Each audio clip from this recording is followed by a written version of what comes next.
출애굽기 8장입니다. 10가지 재앙은 점점 더 강도가 세게 전개되고 나가고 있는데 재앙의 대상은 모두 이집트인들이 신으로 섬기는 것들이었습니다.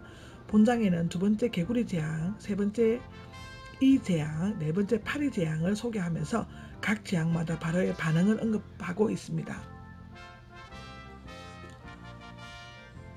이집트의 생명인 나일강이 피로 변했음에도 불구하고 계속 왕과 마음을 지닌 바로와 이집트인들에게 하나님께서는 두 번째로 개구리 재앙을 내리셨습니다.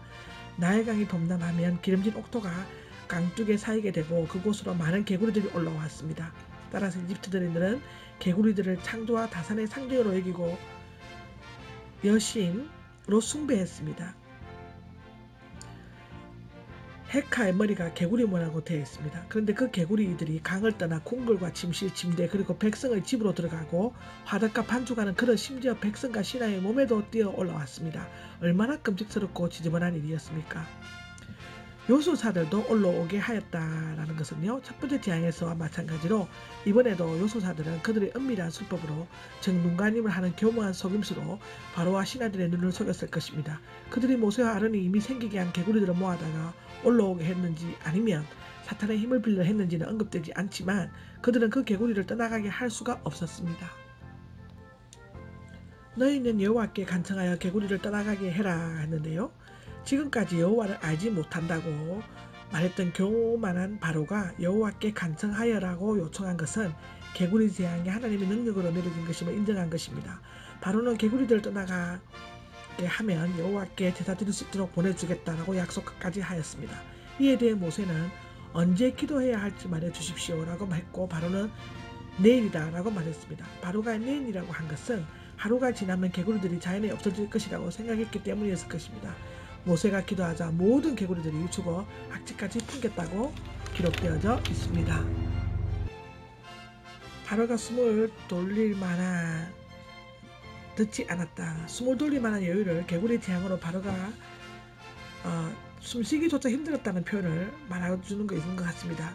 바로는 겉으로는 교만하게 큰소리치면서 자신을 높이려고 했지만 실제로는 생명의 근원이나 영혼불멸의 진리를 외면하고 눈앞에 보이는 물질적인 힘에만 관심을 쏟는 간교하고도 어리석은 인간의 모습입니다.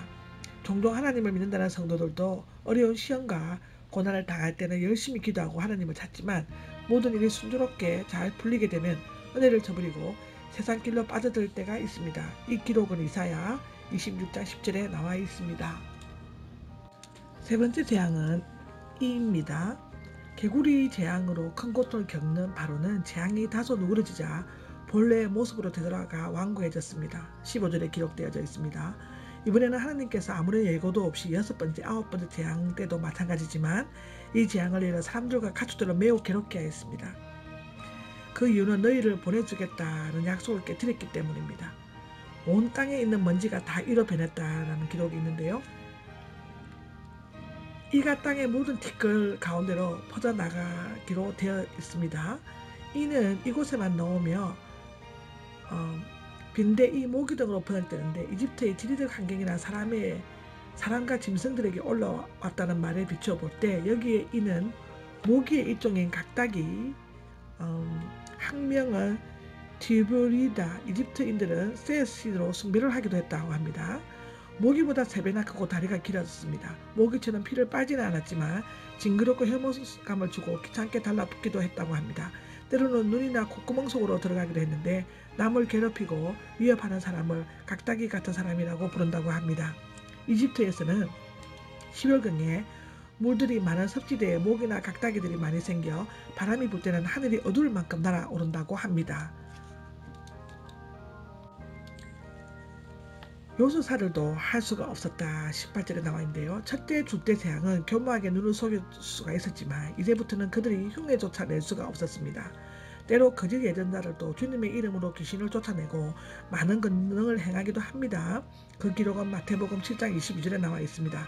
하지만 주님께서는 그들을 전혀 모른다고 하실 것입니다. 요술사들은 이것은 하나님의 손가락이다라고 말했는데 이것은 그들의 재앙을 하나님이 직접적인 실제 행위가 아니라 하나님의 표시기로만 받아들인 것을 의미하기도 한다고 합니다.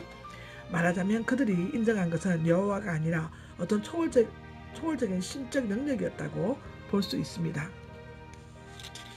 바로의 마음이 완고해져서 있는데 요술사들이 하나님의 신적 능력을 인정했음에도 불구하고 바로의 마음은 더 완고해졌습니다. 아마도 그는 왕실의 모기장이나 큰 깃들 부채만으로도 능히 이 재앙을 극복할 수 있다는 이기적인 생각을 했을 수도 있습니다.